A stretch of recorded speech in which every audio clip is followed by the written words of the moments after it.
மகர ராசி காலபுருஷனுக்கு 10வது ராசி. மகர ராசிக்காரவங்க கடின உழைப்பாளிகள்னே சொல்லலாம். மகர ராசிக்காரவங்கள ராசியில செவ்வாய் உச்சம் பெறுறாரு. சனியுடைய சொந்த ராசி, சரிங்களா? சரராசி, வேகமா இயங்கக்கூடியது. அப்ப இந்த மகர ராசிக்காரவங்க பொதுவா வெள்ளந்தியான உள்ளத்துக்கு சொந்தக்காரவங்க, ரொம்ப வெள்ளந்தியா இருக்கும். ஆனா அதே நேரத்துல காரியத்துல கண்ணு வைடா தாண்டவ கோணைங்கிற மாதிரி காரியத்துல கண்ணா இருப்பாங்க. ரொம்ப இதா இருப்பாங்க, கரெக்டா இருப்பாங்க, சரிங்களா? சோ அவங்களுடைய டெவலப்மெண்ட்ஸ், அவங்களுடைய முன்னேற்றங்கள் எல்லாமே அவங்களுடைய சொந்த உழைப்பா தான் இருக்கும், சரிங்களா? யாராவது ஹெல்ப் வேணா பண்ணிருப்பாங்களே ஒழிய இவங்களோட சொந்த உழைப்பு இல்லாம இவங்க மேல வரவே முடியாது. மகர ராசிக்காரவங்க காலபுருஷனுக்கு 10வது ராசியா இருக்கிறதுனால, கர்மக்காரகன் சனியின் சொந்த ராசியாவும் இருக்கிறதுனால கர்மங்கள் இருக்கு பாத்தீங்களா, கர்மங்களை கழிக்கிறதுக்காகவே பிறந்த ஒரு அம்சம்னு சொல்லலாம். மகர ராசிக்காரவங்க நல்ல கர்மா கெட்ட கர்மாங்கிறது ஜாதகத்தை வச்சுதான் நம்ம முடிவெடுக்க முடியும். சோ மகர ராசிக்காரவங்களுக்கு 2026 எப்படி இருக்கு, 2026 ஜனவரி டு ஜூன் 1ஆம் தேதி வரை எப்படி இருக்கு?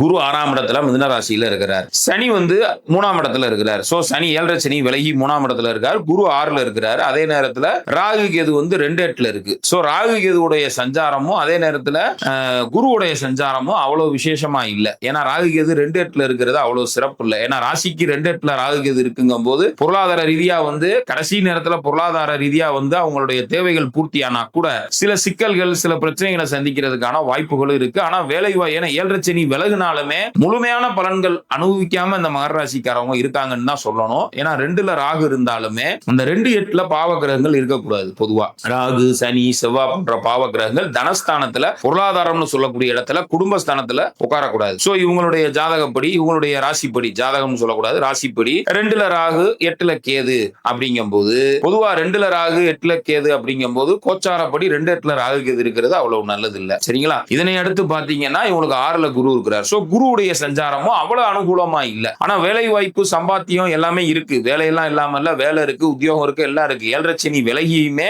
முழுமையான ஒரு திருப்தியான பலன்கள் மகர ராசிக்காரவங்களுக்கு கிடைக்கலன்னு தான் சொல்லணும். இது எல்லாமே ஜூன் மாசம் 1ஆம் தேதியோட சரி. ஜூன் 2ஆம் தேதி குரு உச்சமாகி நேரடியா ராசியை பார்க்க போறாரு. சோ அவர் பார்க்கிறது ராசிக்கு 11ஆம் இடம். ராசிநாதன் 3ஆம் இடத்துல இருக்கிறாரு, அவரையும் பார்க்கிறாரு.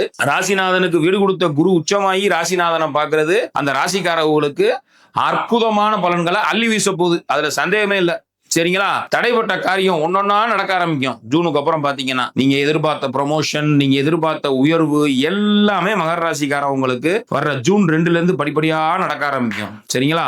ஆனா வருட கடைசியில ராசி ராகு கேதுவோட ஆதிக்கத்துக்குள்ள வருட கடைசியில டிசம்பர் 6ஆம் தேதி பயிற்சி வருது. அது நான் ராகு கேது பயிற்சியில ராசிக்குள்ள ராகு கேது இருக்கிறதுனால என்ன பலன் அப்படிங்கிறத நான் சொல்றேன், சரிங்களா? ஆனா கண்டிப்பா அந்த வருடம் அப்பயுமே ராசிக்குள்ள ராகு கேது இருந்தாலும் குருவுடைய சம்பந்தம் இருக்கும், சரிங்களா? குருவோட பார்வை ஒரு வருஷத்துக்கு எப்படியும் அந்த மகர ராசிக்காரவங்களுக்கு சாதகமா தான் இருக்கு. அதனால பெரிய பாதகம் ஒன்றும் இல்லை. ஸோ நிச்சயம் மகர ராசிக்காரவங்களுக்கு இந்த வருஷம் ஜூனுக்கு அப்புறம் படிப்படியா ஒரு நல்ல ஒரு லிப்ட், என்ன கியர் டாப் கியர் போட்டு ஜல்லுன்னு வண்டி மேல போக போகுது. ஏன்னா இவ்வளவு நாள் படுத்து கிடந்துச்சு, இனி பூரா ஜல்லுன்னு மேல போகக்கூடிய அற்புதமான பீரியட் தான் மகர ராசி. மகர ராசி செவ்வாயுடைய உச்ச ராசியாகவும் சனியினுடைய சொந்த ராசியாகவும் இருக்கிறதுனால பெரும்பாலும் மகர ராசி திருவோண நட்சத்திரத்துல திருப்பதி ஏழுமலையானோட அம்சம்ங்கிறதுனால திருப்பதி ஏழுமலையான இந்த ராசிக்காரவங்க வழிபடுறது சிறப்பு. ஏன்னா அந்த மகர ராசி உத்திராட நட்சத்திரத்துலதான் அங்க கொங்கணர் அப்படிங்கிற சித்தர் பாத்தீங்கன்னா திருப்பதியில கொங்கணர் அப்படிங்கிற சித்தர் 18 சித்தர்ல ஒருத்தர் ஜீவமுக்தி அடைஞ்சிருக்கிறாரு. அதனால முழுக்க அந்த மகர ராசிக்காரவங்க திருப்பதி ஏழுமலையானை தரிசனம் செய்வது காலச்சிறப்பு. குலதெய்வ வழிபாடு பண்ணிக்கங்க, காலச்சிறப்பு மகர ராசிக்காரவங்களுக்கு. சோ 2026 மகர ராசிக்காரவங்களுக்கு ஜூனுக்கு பிறகு ஒரு டாப் கியர் போட்டு மேல ஏற போகுது. எல்லா விஷயத்திலையும் வேலை உத்தியோகம் எல்லாத்திலையுமே ஒரு நல்ல டெவலப்மெண்ட்.